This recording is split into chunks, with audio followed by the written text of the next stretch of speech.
And now, it's time for another Dice Tower review with Tom Vasel. There are 3 games of Dixit. Here is the newest one, Dixit Journey. Dixit Journey has a big family on it. It's being marketed towards family, being marketed in the location. And really, that's the only difference between Dixit Family and the other Dixits and the new artwork. It's still that great game, just like the other ones were. I think Dixit's one of the best party games that I've ever played. Let's take a look at it.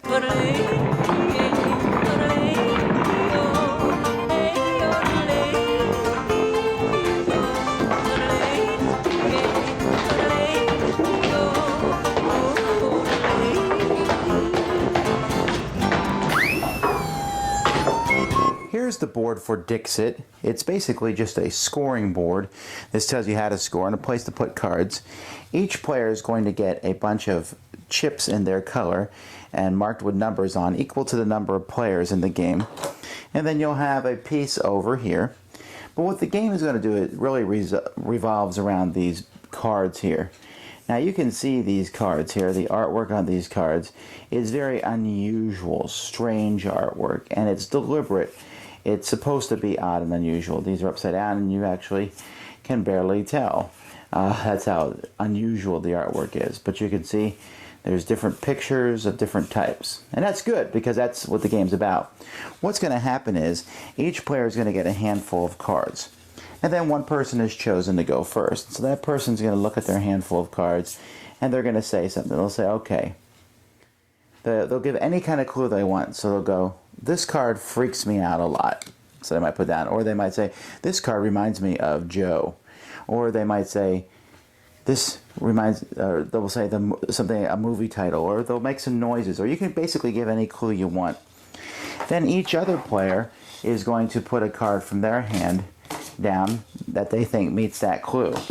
Once everyone has done that, you're going to turn the cards over and randomly put them at one of these numbers here. And then each player is going to look at those cards and they're going to try and figure out which one is the one that the judge put down. So they're going to look through their numbers. So if I think, for example, that the judge's card is number 2, I'll put number 2 down. Everyone turns them over at the same time, and the different numbers are put out on the numbers that people picked. And after everyone has picked, and there's actually only going to be 5 people picking because the judge does not pick. But anyhow, you do that, and then you're going to score points. So it's pretty simple. If everybody guesses the judge's card, they made the clue way too easy, then everyone gets 2 points except the judge. And we mark the points down here. If nobody guesses it, then again, everyone but the judge gets 2 points, and everyone gets a point if someone picked their card. But in the most likely instance, if at least one person picks the judge, but not everybody, then that person gets 3 points, the judge gets 3 points, and everyone else gets a point for each person who voted for their cards. So in, let's say, a 5-player game, you could get 6 points on a turn. If you put a card out, everyone else picks your card, but you pick the correct card. So there's that, and it's very interesting as the game plays because what you'll find is that you'll say, wow, this clue is pretty obvious, but you'll find that someone else has a card that just fits the clue perfectly and they'll play it. And then you have to sit there and figure out who played that card. Now the game gets different, obviously, when there's fewer players, there's fewer cards. With only 3 players, you play with 2 cards each. If I have 4 or 5 players, I actually play with a variant where I call the computer, where basically I'm drawing a card randomly from the deck and throwing that in the mix, and then we see if the computer wins, if people pick their cards over everyone else's. But it's a lot of fun. It's kind of psychological because you're trying to figure out who picked what cards and why they put them in the middle. And thinking up the clues is interesting because you can basically say anything as you want. You can say one syllable, you can say a whole paragraph. It's completely up to you. And the cards give you a lot. This game can also be mixed with Dixit 1 and 2 and Dixit Odyssey, and the cards work the same in all the games.